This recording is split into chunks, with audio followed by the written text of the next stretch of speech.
Okay, by now you should have already read this. If not, pause and read it. We're seeing a lot of this in the news these days with false positives, false negatives. What does all this mean with the coronavirus? This is a very interesting example, and it's kind of astounding what the final answer is. Let's go through it here.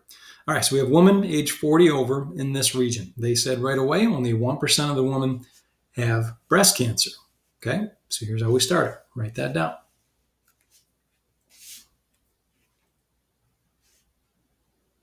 Okay. Once again, I expect you just to pause if you need more time. I'm going to move on. Okay, now for women who have breast cancer, the probability of a negative mammogram is 0.03. Okay, so it's a negative test. That's what we call a false negative because they had it. We expect a positive test, but 3% of the time they get a negative test. So that's the false negative. Okay, this one isn't false. This is what we would want to happen. All right, then they went on to tell us that for women who don't have breast cancer, the probability of a positive mammogram, I keep saying that wrong, sorry, mammogram is 6%. But wait a minute, they didn't have breast cancer. Should have a negative test. This is what we call a false positive. Positive result, but it was false. Okay. All right, so it says a randomly selected woman from this region tests positive. That's a given condition. Tested positive. So we're talking about somebody who is in this strand or in this strand. So given that they tested positive, what's the probability that she actually has breast cancer? So we should write it down like this. What's the probability of breast cancer given they actually had a positive test? You'd think that'd be high, right? You got a positive test, you have breast cancer. Okay, shouldn't that be reliable? This is where it becomes pretty astounding. Okay. Using the formula, remember whatever is given goes on the bottom. So we want to put the probability of a positive test down here and then the and up top of A and B. Okay, so where's A and B? So breast cancer and a positive test.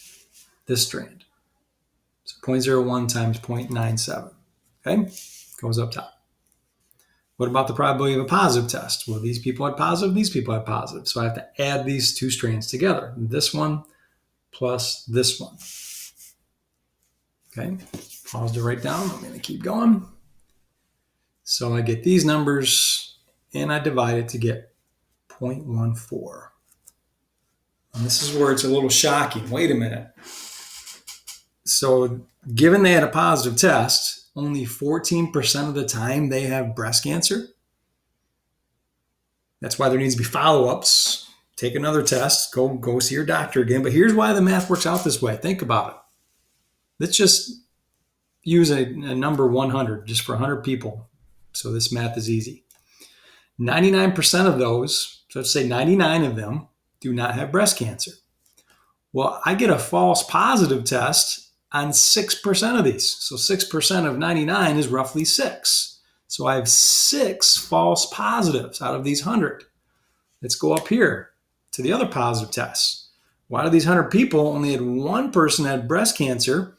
And most of the time we get it right. So 97% of one, let's just call it 1. Okay, so you see it now? 6 positives down here, which were false, to just this 1.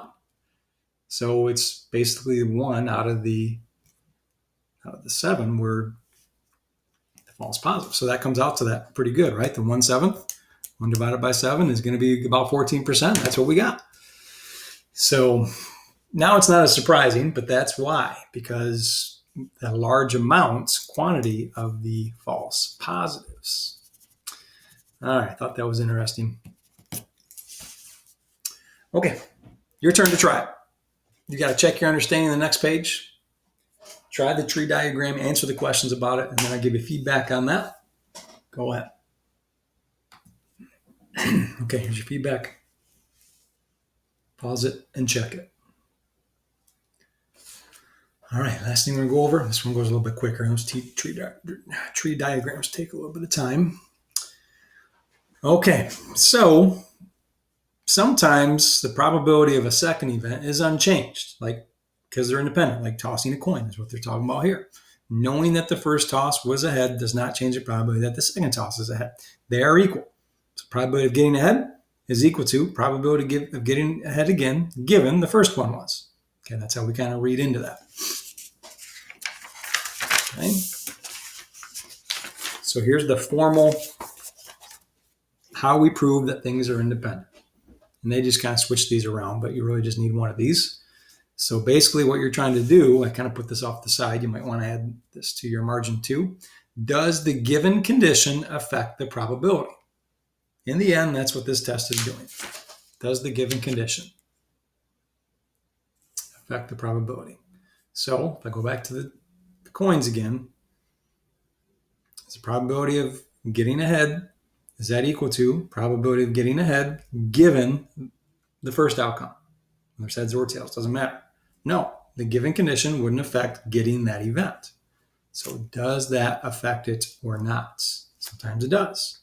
If I'm talking about drawing cards out of a deck, the probability of getting a jack of hearts, is that equal to the same as probability of a jack of hearts given you already drew a card? Yeah, they won't be the same, right? If I didn't put it back in. So they would not be equal and they're not independent. Here we go. Let's look at example 19.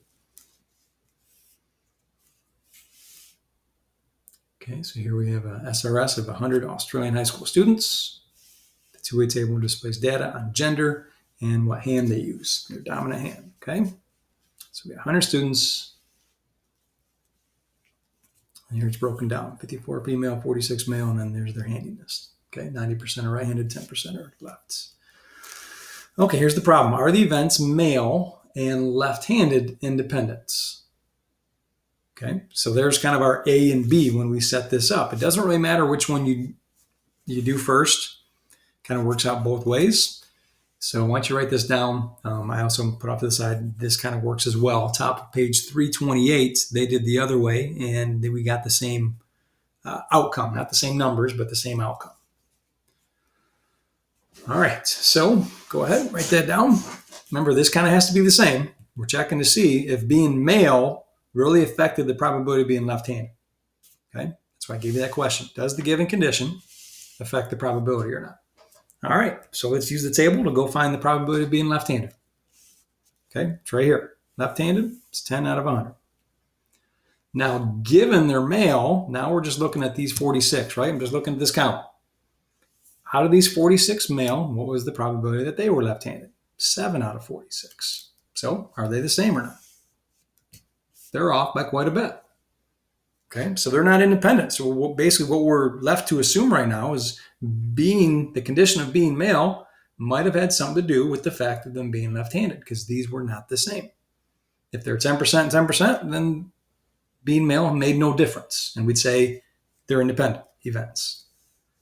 Okay, so knowing that the student was male ended up increasing the probability. All right, why don't you pause and wrap it up by trying to check your understanding, 1, 2, and 3, and then I'll give you those results and then we'll be done. Okay, check your understandings are also in the back if you want to see their explanations. Okay, the key phrase here is they put it back in the deck and shuffled again. They should make these independent. So the probability of getting a heart initially is 13 out of 52, and then probability of getting a heart, given the first card was a heart, shouldn't matter if you put it back in and shuffle it up. So these are equal. So these are independent events. And I know it might be obvious. You might think I don't need to show the math. We're practicing this independence test though, okay? All right, number 2. Now, they didn't say anything about putting it back over, right? Oh, the top 2 cards. Yep, so you're doing it in order. So the probability of a heart is 13 out of 52, but then a heart, given the first card is a heart, is now 12 out of 51. These aren't equal, not independent events. Okay, last one.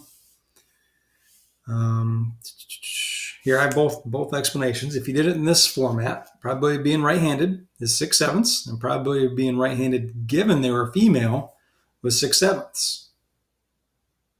Okay, so they're independent events. If you flipped it around and did probability of female first, given they're right-handed, it still worked out because you get 18 out of 24 and 21 out of 28, 0.75. Okay. All right, now I'll give you the assignment to follow up and work on these. Sorry for the long videos. It's just the tree diagrams take a while. So take care.